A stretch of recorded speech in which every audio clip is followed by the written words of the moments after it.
Good morning all of you. चलिए आज का हम टॉपिक शुरू करते हैं जिसका नाम है आयनिक प्रोडक्ट ऑफ वाटर। ठीक है, एसिड बेस एंड सॉल्ट हम यूनिट पढ़ रहे थे जिसमें हम अगला पार्ट पढ़ रहे हैं आयनिक प्रोडक्ट ऑफ वाटर।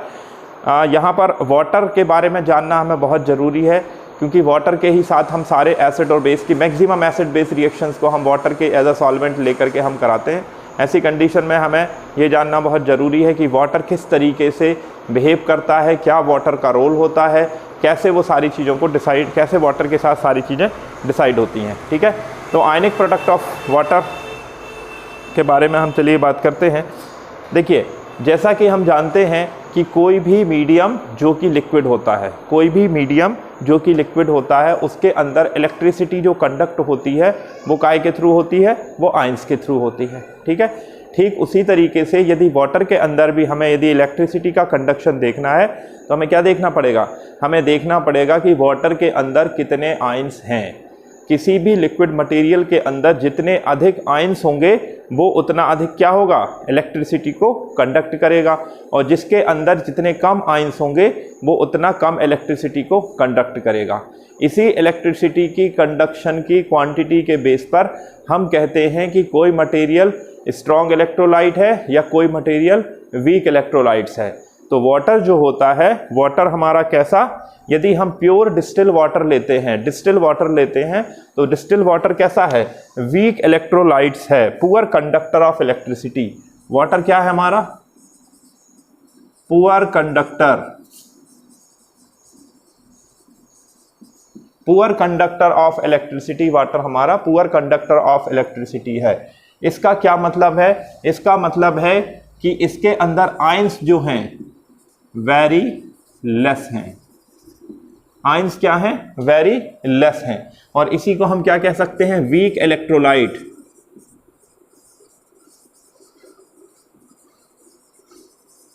ऐसे सब्सटेंस जिनके अंदर कंडक्शन क्या होता है, पुअर होता है, उनको हम कहते क्या कहते हैं, वीक इलेक्ट्रोलाइट्स कहते हैं। तो यदि मैं वाटर की बात करूं तो वाटर को मैं, जैसे मेरे पास ये वाटर है और यदि मैं इसको OH माइनस, ठीक है, कई बार रिएक्शंस को यदि हम देखें तो हमें इस तरीके से भी रिएक्शंस मिलती हैं।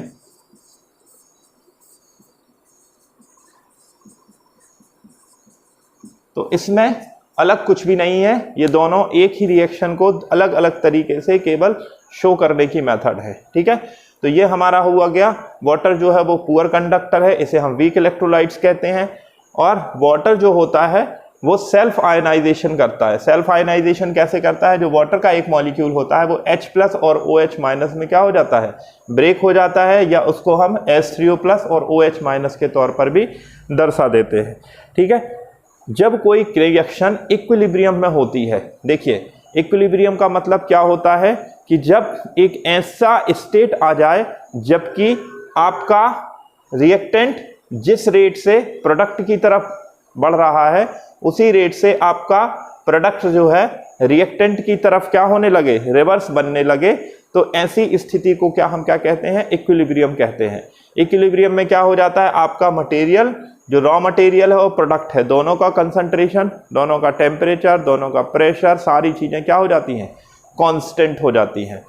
इसी स्थिति में यदि हम उसके, एक होता है जिसे हम क्या कहते हैं, Kc, या यहां पर हम इसको इस्तेमाल करेंगे Ka, डिसोसिएशन कांस्टेंट के तौर पे हम इसका इस्तेमाल करेंगे।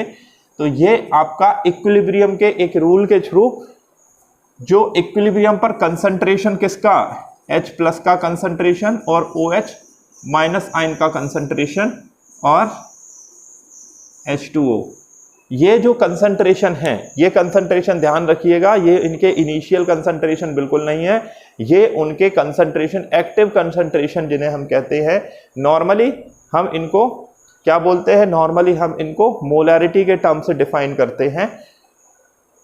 तो इनका जो रेशियो होता है ये हमेशा फिक्स होता है, और इसी फिक्स रेशियो को हम जनरली तौर पर इक्विलिब्रियम कांस्टेंट कहते हैं, या फिर इसी को हम डिसोसिएशन कांस्टेंट भी कह देते हैं। क्या कह देते हैं, डिसोसिएशन कांस्टेंट ऑफ एसिड भी, यदि एसिड है तो डिसोसिएशन कांस्टेंट ऑफ एसिड कह देते हैं, यदि बेस है तो डिसोसिएशन कांस्टेंट ऑफ बेस कह देते हैं।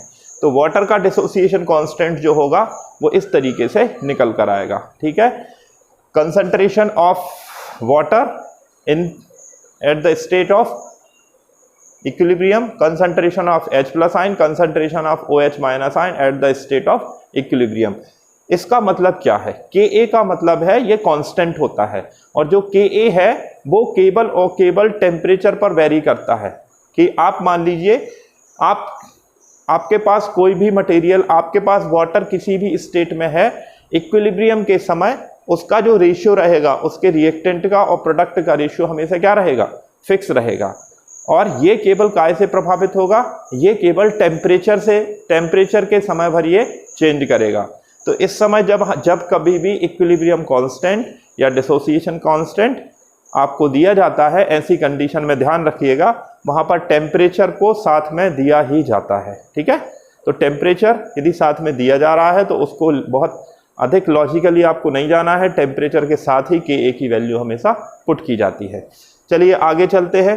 तो ये अब चूंकि वाटर हमारा क्या है? वीक इलेक्ट्रोलाइट है, और वीक इलेक्ट्रोलाइट है मतलब H प्लस और OH माइनस आयन जो बनेंगे ये बहुत कम संख्या में बनेंगे। H प्लस और OH माइनस आयन क्या बनेंगे? बहुत कम नंबर में बनेंगे। मतलब हम कहेंगे कि Ka की वैल्यू जो है क्या है? Ka की वैल्यू जो होगी वो बहुत कम होगी।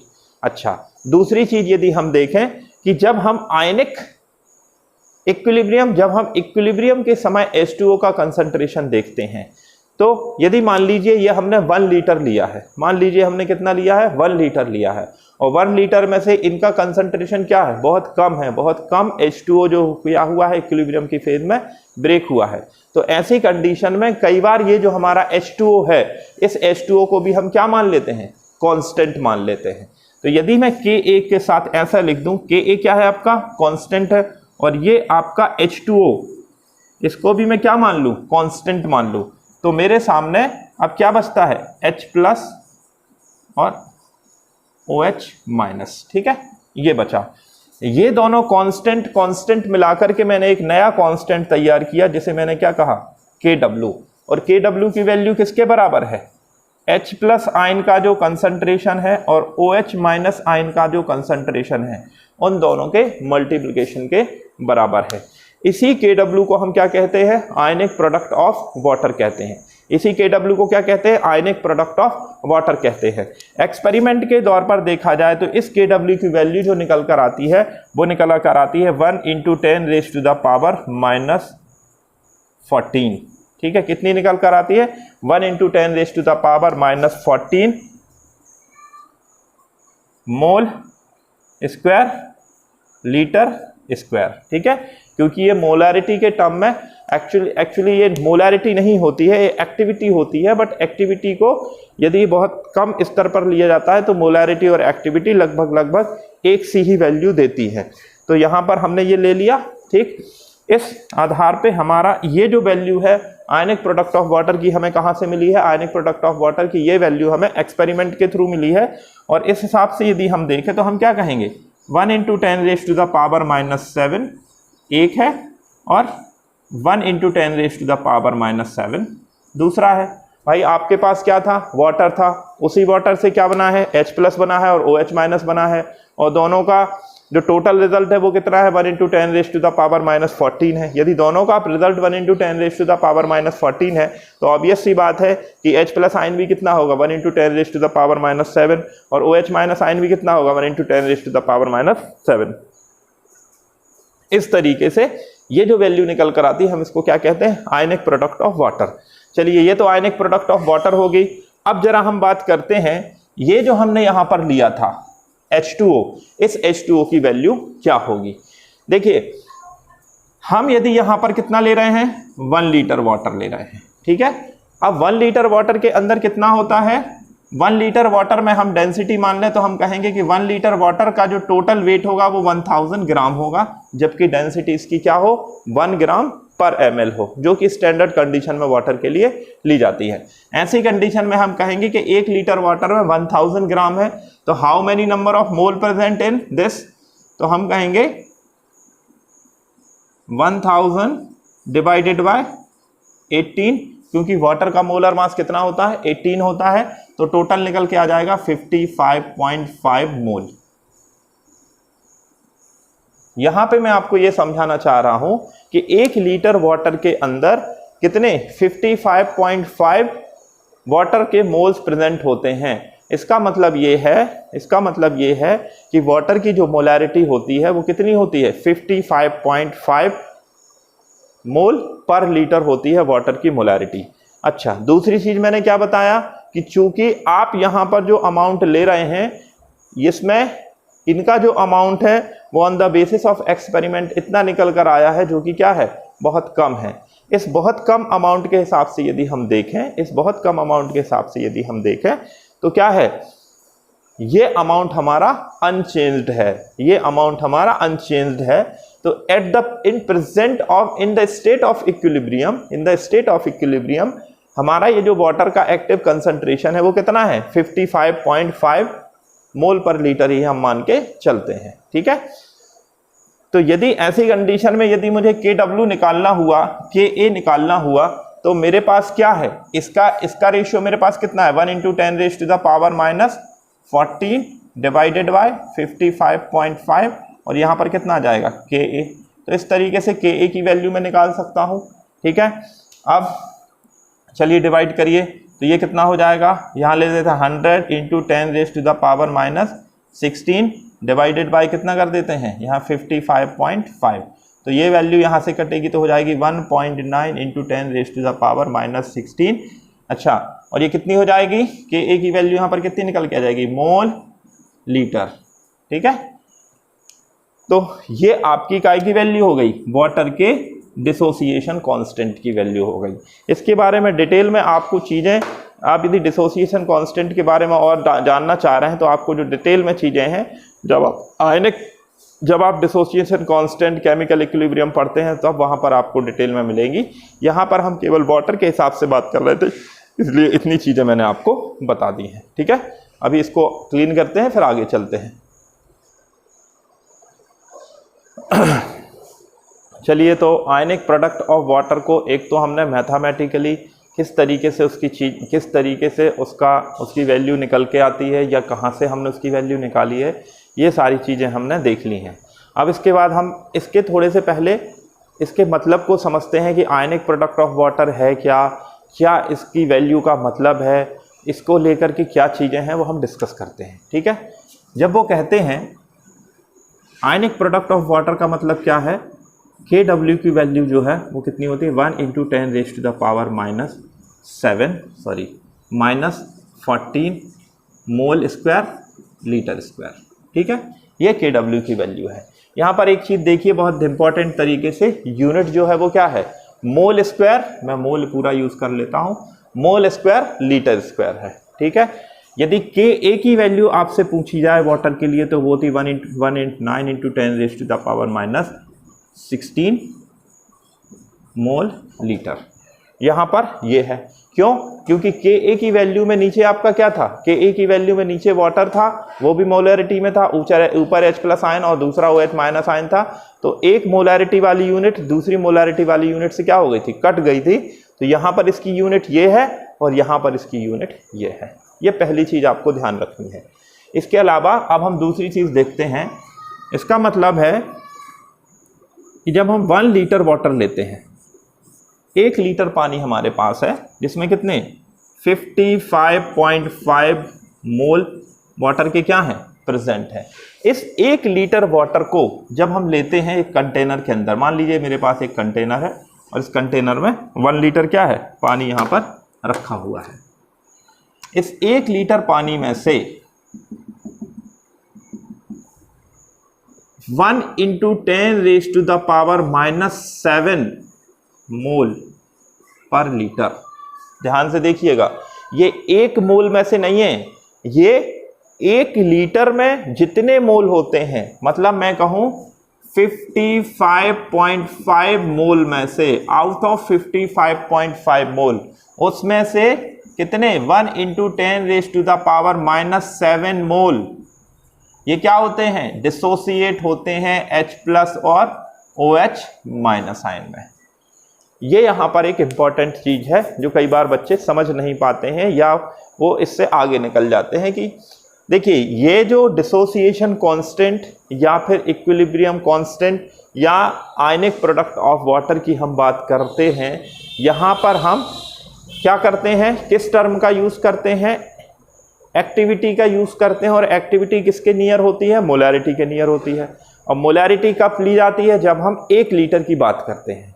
तो ये सारी की सारी चीज़ें, ये सारे के सारे कैलकुलेशंस कब किए जा रहे हैं, जबकि हमारे पास वाटर कितना है, डिस्टिल वाटर 1 लीटर है। तो 1 लीटर डिस्टिल वाटर में से या 55.5 मोल ऑफ वाटर में से 1 × 10⁻⁻7 मोल H+ और OH- ब्रेक होते हैं। ठीक है, तो यदि मैं आपसे कहूं कि कितने number of water molecule 1 litre में ब्रेक हुए हैं और कितने तो आप क्या करोगे, 1 × 10⁻⁻7 × 6.022 × 10⁻23। इतने वाटर मॉलिक्यूल 1 लीटर वाटर में से इतने वाटर मॉलिक्यूल्स क्या होते हैं, आयोनाइज होते हैं। क्योंकि कई बार ये क्वेश्चन पूछा जाता है कि यदि डिस्टिल वाटर लिया गया है तो उसमें कितने नंबर ऑफ वाटर मॉलिक्यूल हैं। मोलैरिटी नहीं पूछी जाती है, मोलैरिटी पूछी जाएगी तो आप ये लिखोगे, नंबर पूछा जाएगा तो आप ये लिखोगे। ठीक है, अच्छा दूसरी चीज कई बार पूछ लिया जाता है कि 1 मोल में से कितने वाटर मॉलिक्यूल डिसोसिएट होते हैं। आपको जो अमाउंट दिया गया है 55.5 के में से इतने डिसोसिएट हुए हैं, 55.5 में इतने डिसोसिएट हुए हैं। ठीक है, 55.5 मोल में से कितने डिसोसिएट हुए हैं, 1 × 10⁻⁻7 H2O डिसोसिएट हुए हैं। तो 1 मोल में कितने डिसोसिएट होंगे, 1 × 10⁻⁻7 डिवाइडेड बाय 55.5। तो इतने क्या 1 मोल पानी में से, यदि आपके पास 1 मोल पानी है तो उसमें इतने मोल वाटर आपका डिसोसिएट हुआ है। अब इसी को यदि मुझे नंबर में पता करना है तो 1 मोल के लिए मैं कैसे निकालूंगा, मैं निकालूंगा 1 × 10⁻⁻7 × 6.022 × 10⁻23 डिवाइडेड बाय 55.5। ठीक है, तो इसको यदि मैं लूँ तो मैं क्या कर दूंगा, 1.9 × 10⁻⁻9 × 6.022 × 10⁻23। इसका आप आंसर ले लीजिए। अब ये दोनों फाइंडिंग्स आप ध्यान से समझ लीजिए। ये है 1 लीटर वाटर आपका है तो उसमें इतने वाटर मॉलिक्यूल डिसोसिएट हैं। ये है आपके पास 1 मोल या 18 ग्राम पानी है, उसमें इतने वाटर मॉलिक्यूल डिसोसिएट हैं टोटल में से। ठीक है, तो ये देखने में आपको लगेगा कि बहुत बड़ा अमाउंट है, but in ratio of whole molecule ये बहुत छोटा अमाउंट होता है। इसलिए वाटर क्या होता है, वीक इलेक्ट्रोलाइट्स के जैसा काम करता है। ठीक है, इसको लेकर के कई बार न्यूमेरिकल बनते हैं। चलिए अब हम इसके थोड़ा सा आगे चलते हैं।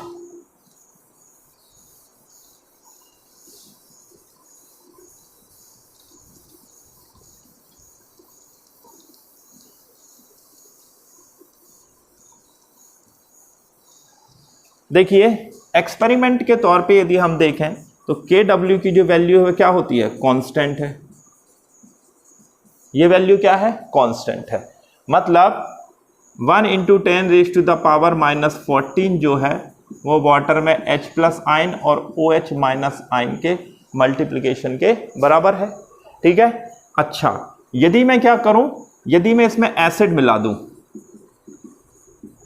और एसिड मिला दूंगा तो क्या हो जाएगा, H+ आयन का कंसंट्रेशन क्या कर जाएगा, इंक्रीज कर जाएगा। और ऐसी कंडीशन में यदि ये कांस्टेंट है तो OH- आयन का कंसंट्रेशन क्या कर जाएगा, डिक्रीज कर जाएगा। दूसरी कंडीशन, यदि मैं इसमें क्या मिला दूं, बेस मिला दूं, तो बेस मिलाने से OH- आयन का कंसंट्रेशन क्या कर जाएगा, इंक्रीज कर जाएगा।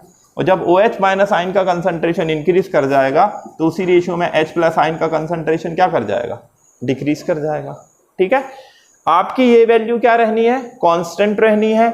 आप एसिड मिलाओगे तो क्या हो जाएगा, OH डिक्रीज हो जाएगा। आप बेस मिलाओगे तो H+ डिक्रीज हो जाएगा।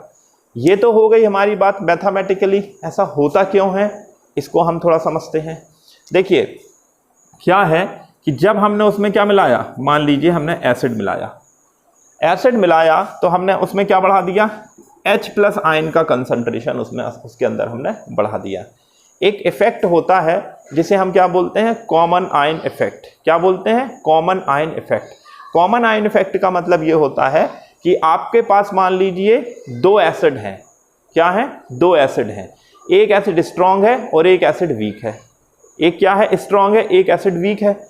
अब H प्लस और OH इन दोनों का जो वैल्यू है मल्टीप्लिकेशन की, ये तो हमेशा इतनी ही रहनी है, इससे तो ज़्यादा ये तो चेंज हो नहीं सकती। जब ये चेंज हो नहीं सकती है तो ऐसी कंडीशन में H प्लस आयन का जब कंसंट्रेशन बढ़ेगा एसिड के थ्रू, मान लीजिए उसमें पानी भी है और एसिड भी है, तो जब हमने एसिड के थ्रू H प्लस आयन का कंसंट्रेशन बढ़ाया, ऐसी कंडीशन में जो वीक वाला मटेरियल होता है, जो वीक एसिड मटेरियल होता है, और वीक एसिड मटेरियल के तौर पे यहाँ पर क्या है, वाटर है, एसिड के तौर पे क्या है, उसको हम क्या कंसीडर कर लेंगे, स्ट्रॉन्ग एसिड। तो H प्लस एसिड भी दे रहा है और H प्लस आपका वाटर भी दे रहा है।